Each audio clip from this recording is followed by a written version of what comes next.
extended directly out to the side of your right hip.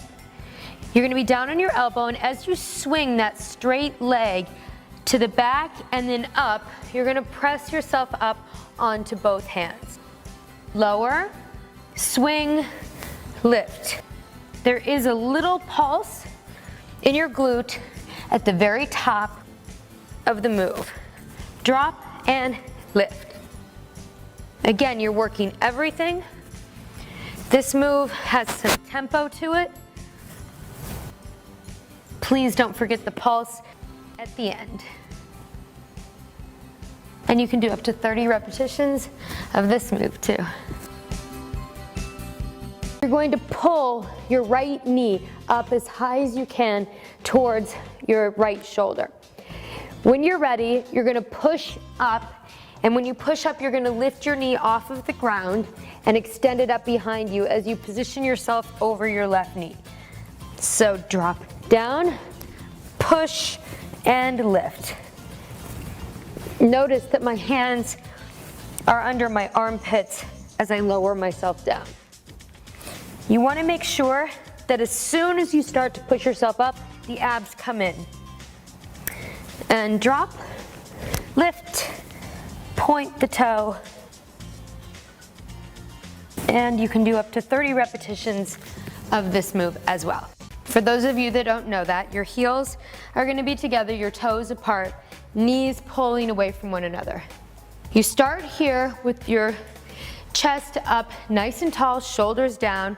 Bring the knees together, drop down to a push-up position, and extend the leg to the ceiling. Now right there is key, because I need you to use your abs to pull your upper body up every single time you do a rep, okay? So you're up, drop, lift, push, up, drop, lift. You're going to have to use some balance and control here.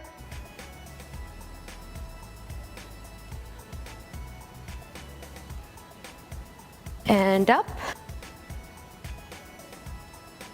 With this move, if you need to, you can lean back for the first few times until you really find your center here and the momentum with the move. You're going to place the ball of your left foot down on the mat. You're going to tuck your knee into your chest, let both knees bend naturally to the ground, and then extend the left leg straight and stretch your right leg up into the air. Now, do you see how my hip is opening? I want you to try and keep the hip down. So it's a real butt lift at the top, not so much a stretch. Bend and lift. Great job. You can do up to 30 of these.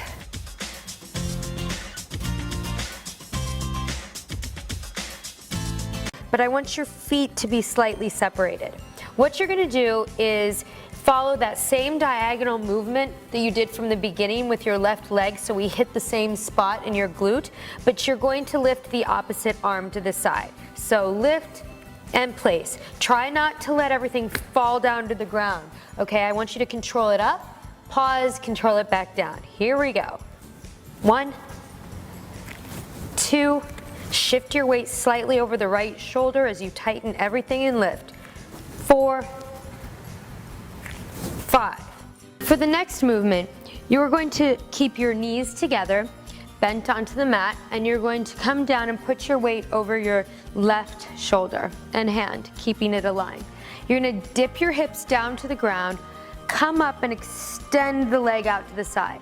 I want you to pay attention to the fact that I'm waiting until I get my hips pulled up as high as I can before I completely extend the leg. And push. So I want some momentum there. Push. Good. Keep the knee facing forward. I want you to rock naturally. And you can do up to 30 reps of this move. Dip and lift. Good job. I want you to take your knees and point them in towards each other and separate your feet as far as you possibly can. We're going to follow this inverted line with a leg lift. You're going to shift your weight slightly onto the left shoulder and then at the same time lift your leg. When you lift your leg, follow that inverted line that you created. Point your toe, stay engaged. Because I'm having you place your hands on top of one another, this is going to require a different set of muscles to help balance you. Start out with 5 repetitions and you can work yourself up to 30. You're gonna bring the knee into the other knee, your calf really into the back of the other knee, and you're gonna then extend the leg up to the ceiling as you lower your body down to the ground. So touch, pull, extend. And when you extend, the reason why you're taking your nose down to the ground is so that you can really take advantage of the angle at the top with your leg. So I don't want your leg down here, I want it up really, really high. Touch, pull, lift. Touch, pull, lift. Take this pause here to prep yourself to hit that angle at the top.